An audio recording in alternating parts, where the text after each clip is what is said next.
Monday, September 9th, 2024. Um, and so the Cheneys, Liz and Dick, daughter and father, have both said that they are going to be voting for Kamala Harris for president. That it's not just enough to say it can't be Trump. You need to actually do the work and go out and cast your vote for Kamala Harris. And the more endorsements we get like this, the better. I was at dinner over the weekend, and somebody said he thought that the Dick Cheney endorsement was bad for Harris because he's a warmonger, and there's this perception with everything going on in Israel that she's a warmonger and it'll be bad for her.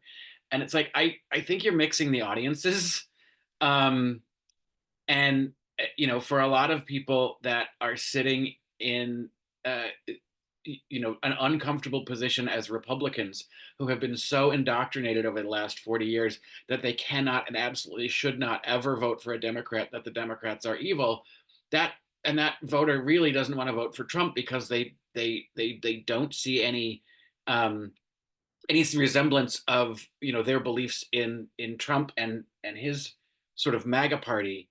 That voter that sort of is looking for a way to get offload from Trump, and rather than not vote, to get them to actively vote for Kamala Harris. The more we get of these sort of traditional conservative Republicans, sort of pre-MAGA Republicans, coming out and saying explicitly that they're going to vote for Kamala Harris, the better.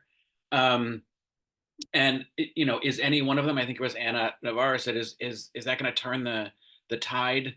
Um, Entirely no, but for every single one of them that helps move the needle for a few more voters in all those swing states, the better it is. George W. Bush, being the big coward that he is, motherfucker, has publicly said he will not be endorsing any candidate, which is a pretty bullshit answer, if you ask me. His own mother in 2016 said, uh, there's absolutely no way anyone should vote for Donald Trump. He should never be president. So Barbara has more guts than W. Well, had. Um, so I think that's pretty shitty. But as we get closer to election, I think the more of these voters or the more of these Republican leaders that do endorse, the better. Sonny Austin brought up, the 200 plus um, uh, workers that worked on campaigns for McCain, um, uh, George W. Bush, George H.W. Bush, and Mitt Romney all came out in support of Kamala Harris. And then she said, but everybody missed it because it was over the summer. It's like, no, Sonny, no, not everyone has August off. People paid attention. People noticed it it made news.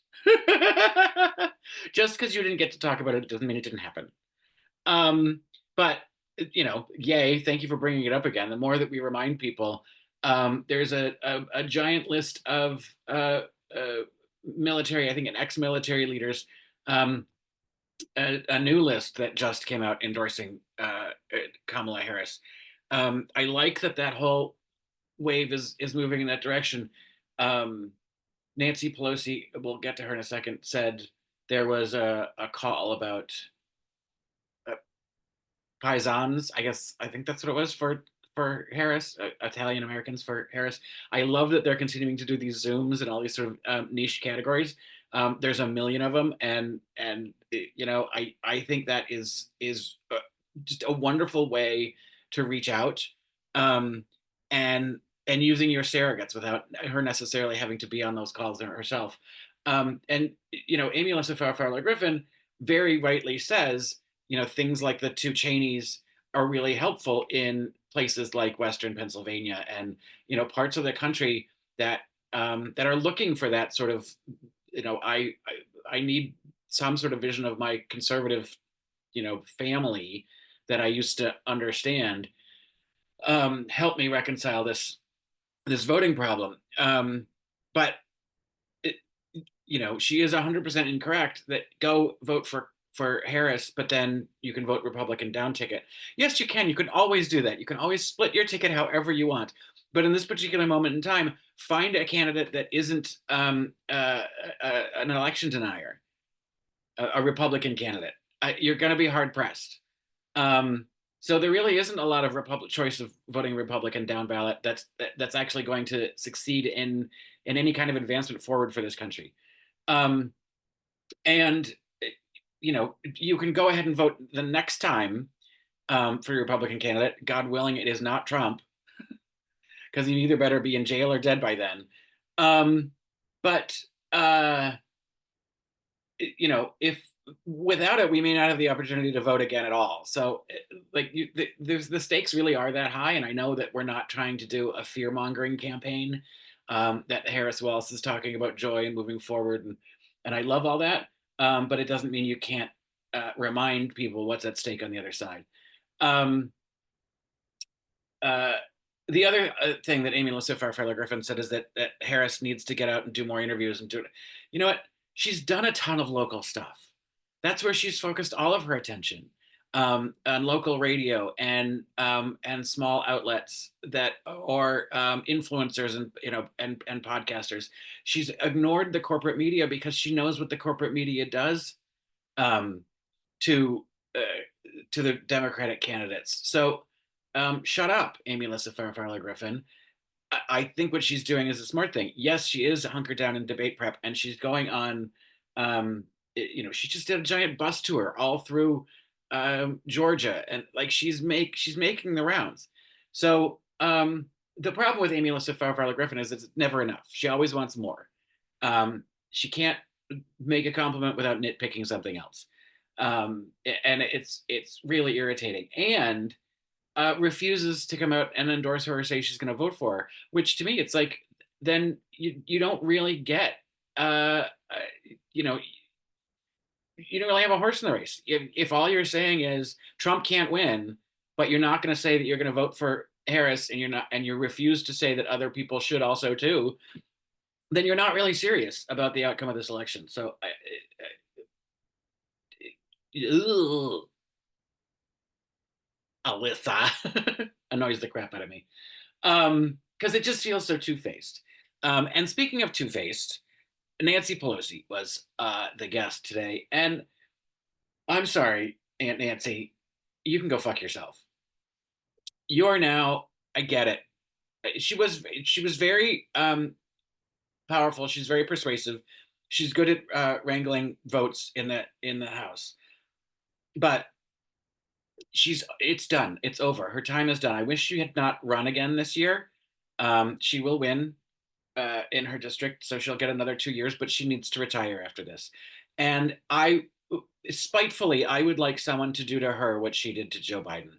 I would like them to come out publicly and tell her that she's got to go. Primary the fuck out of her if she won't do it voluntarily. Um, Her kind of leadership in the House is an old school playbook that just doesn't apply anymore. Her whole sort of strategy is you don't bring a vote on the House floor unless you know you can win.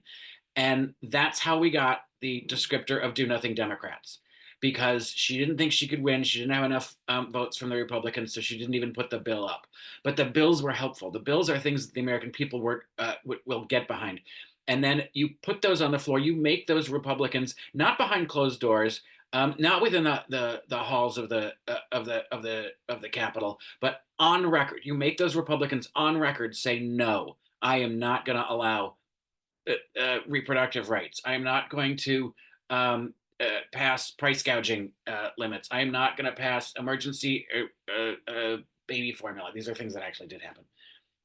Like you make them, you take good bills that you have popular support behind, and you make those Republicans vote no, and then you run on the record.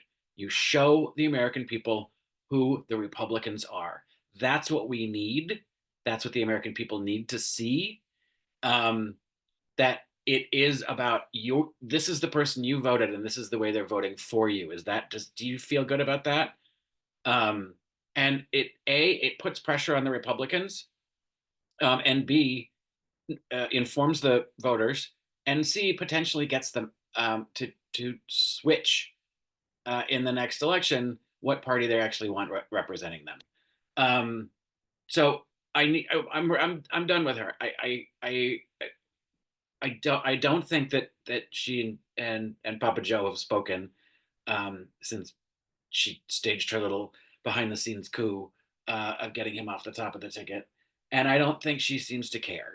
Um, but I just I'm done. I'm done with Aunt Nancy, and I'm done with Uncle Chuck Schumer. Like it's you're old. You've been there a long time. It's great. You've done your service. Yay! Thank you very much. You need to let others lead. And Nancy says Hakeem Jeffries needs that gavel. You, Nancy Pelosi, need to let him use that gavel the way he sees fit. You are just a member of Congress. You may be on some committees. You are no longer the leader. And she needs to remember that, and let other people do their jobs. Preferably, she could do that from home in San Francisco without being part of the federal government anymore. At least that's how I feel.